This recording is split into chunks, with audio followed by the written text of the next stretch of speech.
Estudio de conectividad de las funciones ejecutivas y control cognitivo. Las funciones ejecutivas se entiende como un conjunto amplio de procesos y subprocesos que se encargan de organizar y coordinar las demás funciones ejecutivas. Las funciones ejecutivas también se encargan de realizar procesos como la planificación, secuenciación, anticipación, solución de problemas, autocontrol y autorregulación, etc. Un claro ejemplo de funciones ejecutivas puede ser cuando nosotros tomamos un bus para dirigirnos hacia algún destino novedoso. O también puede ser otro ejemplo cuando nosotros utilizamos normas o reglas para comportarnos dentro de la sociedad. Por otro lado tenemos el control cognitivo. Este está relacionado con la atención, la memoria de trabajo y la inhibición, que nos van a permitir elegir la información más relevante dentro de un contexto. Para esto es importante saber que debemos contar con mecanismos cerebrales atencionales, los cuales nos van a ayudar a elegir la información más importante e inhibir la información menos importante dentro de un mismo contexto. Papel de los lóbulos frontales en la función ejecutiva.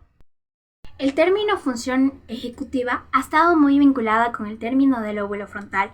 Esto se ha demostrado gracias a pacientes que han tenido daño cerebral adquirido. También con pacientes que han tenido lesiones prefrontales dorsolaterales, donde ellos han tenido problemas verbales y no verbales, también dificultades para la resolución de problemas, para planificar o recuperar información. También se ha logrado demostrar a través de pacientes con lesiones orbitofrontales, donde tienen distintos comportamientos compulsivos, obsesivos, que incluso tienden a tener problemas en las relaciones sociales. También se puede observar en los pacientes con lesiones de la corteza cingulada, donde desarrollan mucho la apatía y tienen problemas de déficit emocional. Organización jerárquica de la corteza prefrontal. El lóbulo frontal es el mayor de nuestro cerebro y ontogénicamente el último en madurar. Los procesos madurativos se van desarrollando y produciendo desde las zonas occipitales hasta las áreas frontales.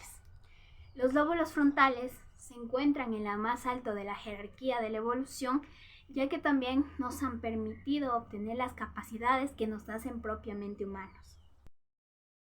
Importancia del estudio de la conectividad en la corteza prefrontal y funciones ejecutivas. No solo los pacientes con lesiones frontales manifiestan un síndrome disejecutivo, sino que también se evidencia una disfunción ejecutiva en pacientes con lesiones en otras estructuras.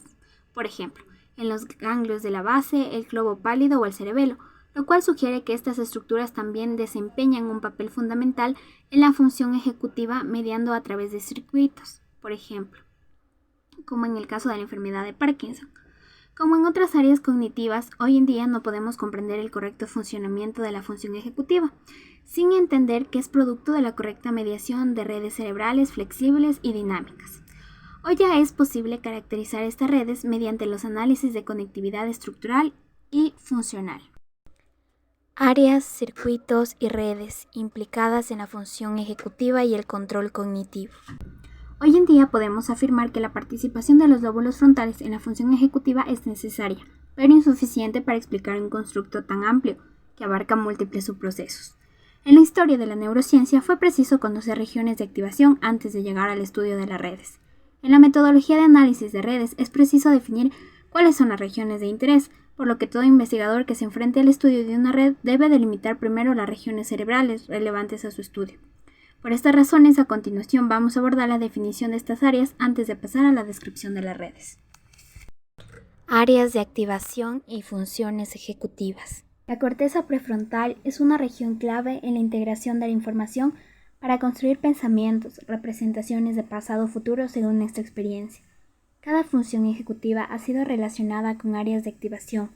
Esta relación función-activación ponen de manifiesto los tres circuitos fronto-subcorticales: el prefrontal dorsolateral, el orbitofrontal y el cingulado anterior. A continuación vamos a ver las funciones cognitivas y su relación con regiones o circuitos. Función: memoria de trabajo span verbal. Región: corteza parietal posterior. Memoria de trabajo span espacial. Corteza temporal izquierda. Codificación de información: prefrontal dorsolateral. Actualización: manipulación de la información: prefrontal dorsolateral. Mantenimiento de la información: prefrontal ventrolateral. Tareas de alternancia: región, corteza frontal inferior y cingulado anterior. Inhibición: corteza cingulada y orbitofrontal. Planificación, corteza prefrontal, ganglios de la base y cerebelo. Toma de decisiones prefrontal, ventrolateral y orbitofrontal. Funciones y circuitos. Función, memoria de trabajo espacial y verbal. La planificación, la secuenciación, la generación de criterios cognitivos y la flexibilidad cognitiva pertenecen al circuito prefrontal dorsolateral. Procesamiento de señales emocionales para la toma de decisiones y procesos de inhibición, circuito orbitofrontal. Monitorización de la conducta y la corrección de los errores, circuito cingulado anterior. Redes responsables de la función ejecutiva y el control cognitivo. Red frontoparietal. Está compuesta por la parte dorsolateral de la corteza prefrontal.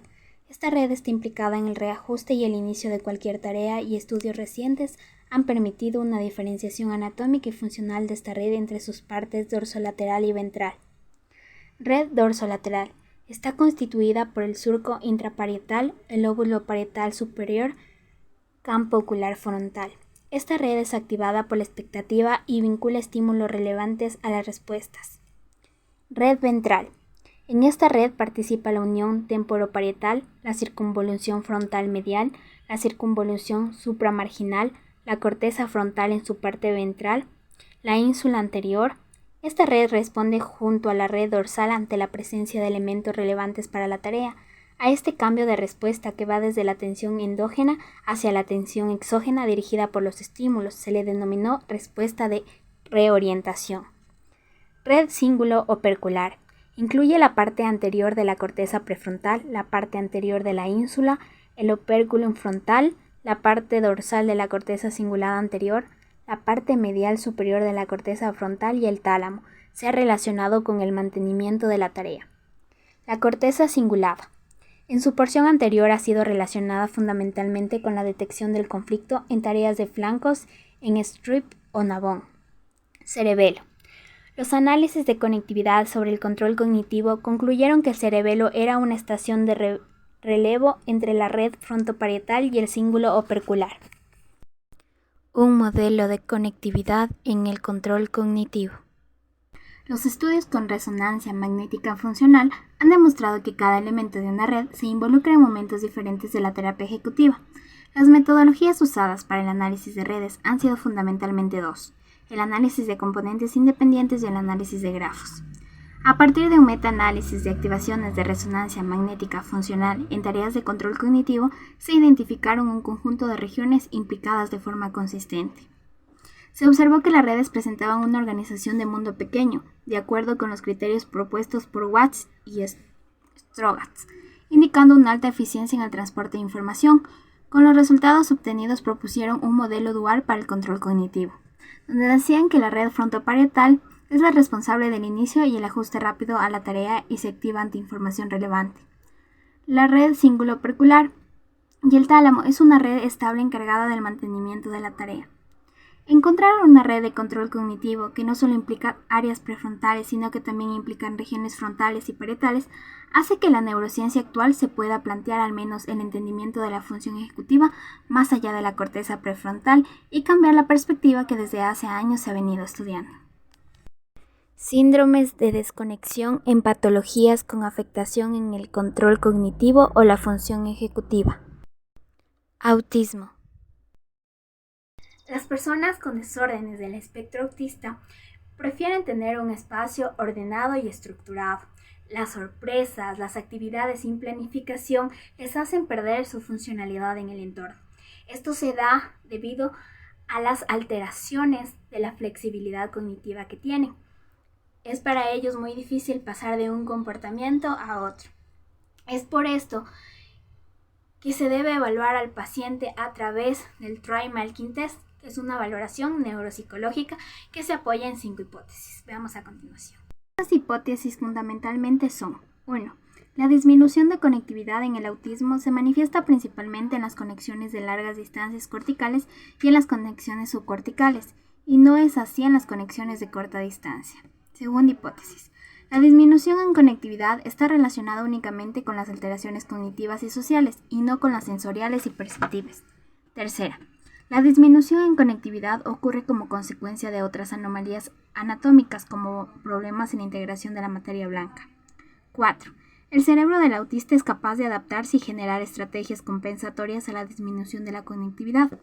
Las zonas frontales y posteriores incrementan su conectividad.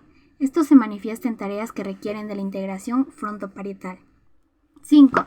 La conectividad disfuncional en desórdenes del espectro autista no solo se pueden observar en tareas complejas, sino también en el resting state. Actualmente, a nivel anatómico, el punto de mira para explicar los déficits en el cambio de la regla de las personas con autismo está puesto en dos estructuras, la corteza cingulada anterior y los ganglios de la base. A nivel funcional, los resultados se integran con la hipótesis anteriores. Se sugiere que la disfunción de los lóbulos temporales mediales es la causa de los déficits observados en la corteza prefrontal y por lo tanto en las funciones ejecutivas. Esquizofrenia. Los pacientes con esquizofrenia presentan disfunción en los diferentes dominios cognitivos, por lo que esto interfiere en su día a día. También se puede decir que fracasan en las pruebas neuropsicológicas, como la inhibición, la memoria de trabajo, la planificación y la flexibilidad mental. Estos estudios han sido recogidos por Eisman y Bierman. A continuación vamos a ver una tabla sobre los hallazgos de conectividad funcional en déficit ejecutivos de pacientes con esquizofrenia. En el fronto cingulado podemos ver que hay una reducción del cíngulo anterior en la activación inferior frontal durante la formación de oraciones. En el frontoparietal va a haber una reducción en el parietal prefrontal al dorsal, un incremento en el parietal prefrontal ventral. Aquí va a haber una reducción de la cognitividad en el parietal prefrontal ventral durante las tareas de memoria de trabajo. Además, un incremento de la cognitividad parietal prefrontal dorsal durante las tareas de memoria de trabajo. En el frontotemporal va a haber un incremento de la activación del hipocampo durante las tareas de memoria de trabajo y un incremento de la activación prefrontal en la memoria de trabajo. Además, un incremento de la conectividad frontotemporal en la memoria de trabajo. En el frontoestriado va a haber un incremento de la conectividad frontoestriada en la memoria de trabajo, reducción de la extremidad anterior de la cápsula interna en la anisotropía funcional y reducción del volumen del prefrontal y del caudado.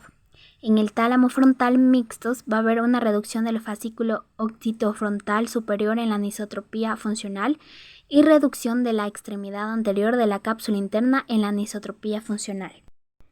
Traumatismo cráneoencefálico. En el trauma cráneoencefálico se produce un desajuste de acoplamiento de las redes con evidencia neuropsicológica, de fallos sobre el control cognitivo.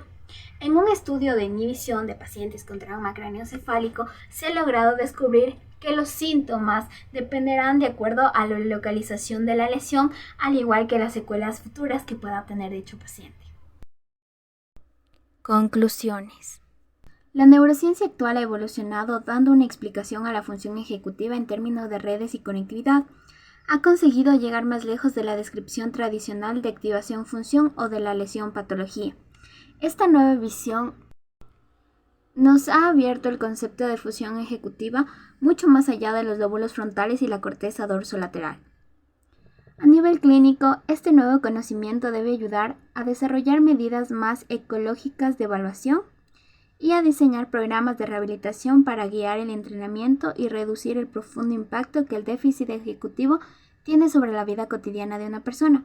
Además, las técnicas de análisis de neuroimagen deberán ir adaptándose para introducirse y estandarizarse en el uso clínico individualizado por pacientes, tanto para la evolución como para la generación de nuevos tratamientos. La neurociencia es por mucho la rama más excitante de la ciencia, porque el cerebro es el objeto más fascinante del universo. Cada cerebro humano es diferente. El cerebro hace a cada ser humano único y define quién es. Steiner Prusner, 1997. Gracias por su atención.